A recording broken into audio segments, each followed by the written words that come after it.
नमस्कार, welcome to इन्फोगॉड channel. कसे आहात तुम्ही सगळे? आय होप तुम्ही सगळे मस्त असाल व जिथे असाल तिथे इन्फोगॉड हा चॅनल बघत असाल. जे फर्स्ट टाईम बघत आहेत त्यांनी व्हिडिओ आवडत असेल तर व्हिडिओजला लाईक करा, शेअर करा, सबस्क्राईब करा व दररोजच्या उपासना व व्हिडिओज बघत राहा. तर आजचा आपला टॉपिक आहे की देवीची उपासना कशी करावी. तर आज आहे शुक्रवार, देवीचा वार. तुम्ही देवीची उपासना ही शुक्रवारी करू शकता किंवा मंगळवारी करू शकता. तुम्हाला जो वार राईट वाटेल त्या दिवशी करू शकता. तुम्ही देवीला संकल्प करायचा आहे. साधा संकल्प करायचा आहे ताम्हण घेऊन आणि पाणी हातावरती धरून ते पाणी ताम्हणामध्ये सोडून संकल्प करायचा आहे की हे देवी आई, मी तुला शरण आलेलो आहे व मी तुझी ही उपासना करत आहे, ती तू मान्य कर व मला कृपा आशीर्वाद देव, सदैव माझ्या पाठीशी उभे राहा. कोणत्याही इच्छापूर्तीसाठी करत असेल तर ती इच्छा देखील देवीसमोर आपण म्हणायची आहे. आता कोणत्याही उपासनेचे 5 मुख्य प्रकार आहेत: जप, हवन, तर्पण, मार्जन, ब्राह्मण, भोजन. तुम्हाला जर ह्यापैकी जो वे राईट वाटतोय मेथड, जप, हवन, तर्पण, मार्जन, ब्राह्मण, भोजन, तो तुम्ही चूज करायचा आहे व सांगायचं आहे देवीला, मी तुझा हा जप करेल, हे हवन करेल, तर्पण करेल, मार्जन करेल किंवा एवढ्या लोकांना भोजन घालेल. तुम्हाला 5ही प्रकार जमत असतील तर 5ही करा.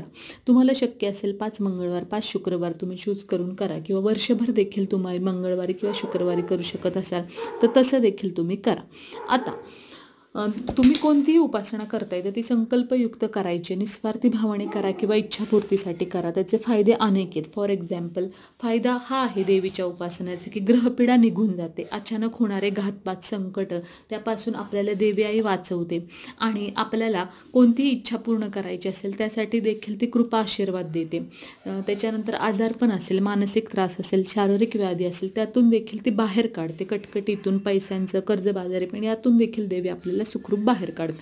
फक्त तिला शरण जाऊन संकल्प करून उपासना करायची आहे व बोललेला आपण स्टार्ट टू एंड कंप्लीट करायचं आहे. जितके दिवस बोलले, 5 मंगळवार, 5 शुक्रवार किंवा वर्षभर सगळे मंगळवार, वर्षभर सगळे शुक्रवार, तर ते देवीला आपण म्हणायचं आहे. घरच्या घरीच ही उपासना करायची आहे. आता उपासना करत असताना आपल्याला जे शक्य आहे, ज्या देवीची उपासना करतोय, फॉर एक्झाम्पल दुर्गेची करतोय तर दुर्गा सप्तशती वाचायचे, लक्ष्मीची करायचे तर श्रीसूक्त वाचायचे, देवी सूक्त वाचायचे किंवा ललिता सहस्त्रनाम आहे ते तुम्ही वाचू शकता किंवा देवीचे गायत्री मंत्र म्हणू शकता, महालक्ष्मी गायत्री मंत्र म्हणू शकता, भवानी माता गायत्री मंत्र म्हणू शकता किंवा ज्या देवीची तुम्ही उपासना करताय, सरस्वतीची म्हणताय तर सरस्वती गायत्री मंत्र म्हणू शकता. आणि तुम्ही बिल्वार्जन करू शकता, कुंकुमार्जन करू शकता, तिला दूध पाण्याचा अभिषेक करू शकता, हळदी कुंकू वाहून हळदी कुंकाचा अभिषेक करू शकता, तुम्ही कुमारिकांना भोजन घालू शकता. असे वेगवेगळ्या प्रकारे तुम्ही उपासना करू शकता.